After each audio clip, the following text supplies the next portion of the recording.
ನೋಡ್ತಾ ಇದ್ದೀರಾ CBT Kannada TV.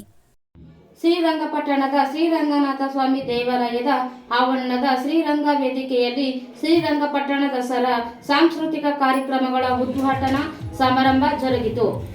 ಕಾರ್ಯಕ್ರಮವನ್ನು ಖ್ಯಾತ ಚಲನಚಿತ್ರ ನಟರಾದ ಡಾಕ್ಟರ್ ಶಿವರಾಜ್ ಕುಮಾರ್ ಹಾಗೂ ಕೃಷಿ ಸಚಿವರು ಮತ್ತು ಮಂಡ್ಯ ಜಿಲ್ಲಾ ಉಸ್ತುವಾರಿ ಸಚಿವರಾದ ಎನ್ ಚಲುವರಾಯಸ್ವಾಮಿರವರು ದೀಪ ಬೆಳಗುವ ಮೂಲಕ ಉದ್ಘಾಟಿಸಿದರು.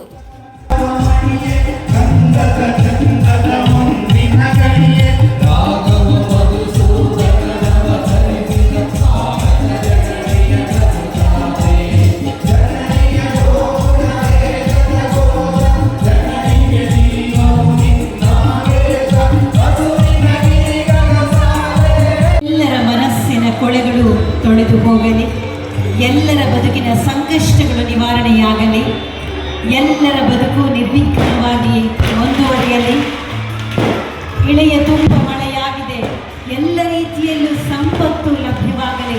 ವಿಶೇಷವಾಗಿ ನಮ್ಮ ಅನ್ನದಾತರ ಬದುಕು ಅರಳಿನಗಲಿ, ರೈತರ ಬದುಕು ಹಸನಾಗಲಿ ಎನ್ನುವಂತಹ ಆಶಯದಿಂದ ಜ್ಯೋತಿಯನ್ನು ಬೆಳಗಿಸಿ ನಾಡಹಬ್ಬ ಶ್ರೀರಂಗಪಟ್ಟಣ ದಸರಾ 2024 ಉದ್ಘಾಟಿಸಿದ್ದಾರೆ. ಸನ್ಮಾನ್ಯ ಸಚಿವರಾದ ಎನ್ ಚಲುವರಾಯಸ್ವಾಮಿಯವರು ಕೈಜೋಡಿಸಿದ್ದಾರೆ. ನಮ್ಮೆಲ್ಲರ ಅಚ್ಚುಮೆಚ್ಚಿನ ಜನನಾಯಕರಾದ ಶ್ರೀ ಎ.ಬಿ. ರಮೇಶ್ ಪಂಡಿತ್ ಸಿದ್ದೇಗೌಡರು ಹಾಗೆ ಜಯಮಾನದಿಂದ ಆ ಚಿತ್ರವನ್ನು ಗೆಲ್ಲಿಸಿ ಶಿವಣ್ಣ ಅವರು ಇನ್ನೂ ಒಳ್ಳೆಯ ಚಿತ್ರಗಳಲ್ಲಿ ಅಭಿನಯಿಸೋದಕ್ಕೆ ನಾವು ಕೂಡ ಬೆಂಬಲವನ್ನು ವ್ಯಕ್ತಪಡಿಸೋಣ. ಅಂಜುಗಳೇ, ಇಷ್ಟು ಜನರಿದ್ದೀರಿ, ಶಿವಣ್ಣ ಅವರಿಗೆ ಒಂದು ಸಲ ಜೋರಾಗಿ ಚಪ್ಪಾಳೆಯನ್ನು ಕೊಟ್ಬಿಡಿ.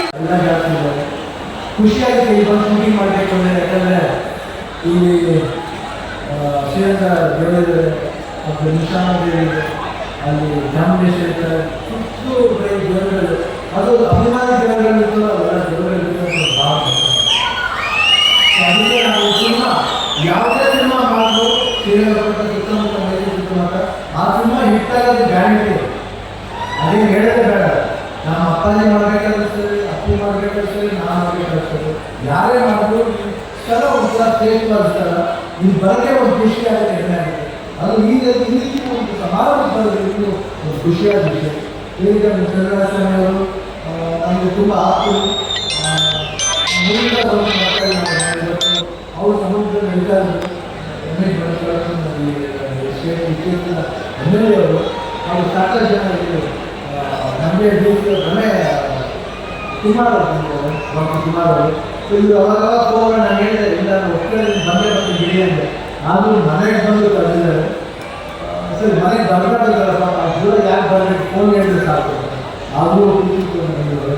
ನಾವು ಬಂದಿದ್ದು ತುಂಬ ಬಂದು ಭಾಳ ಖುಷಿಯಾಗಿ ನಾನು ನೋಡಿ. ಇವತ್ತು ಬೆಳಗ್ಗೆ ನೋಡಿದಾಗ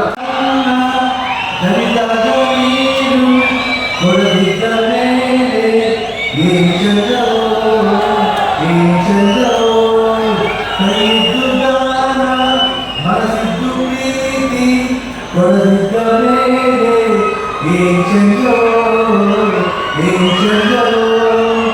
ಭೂಮಿ ತಾಯಿ ತಂದ ಬೆಳಗಾಸಿರಿ ಹಂಚಿಕೊಂಡು ತಿನ್ನದೇ ಇದ್ರೆ ಚಂದವೋ ಚಂದವೋ.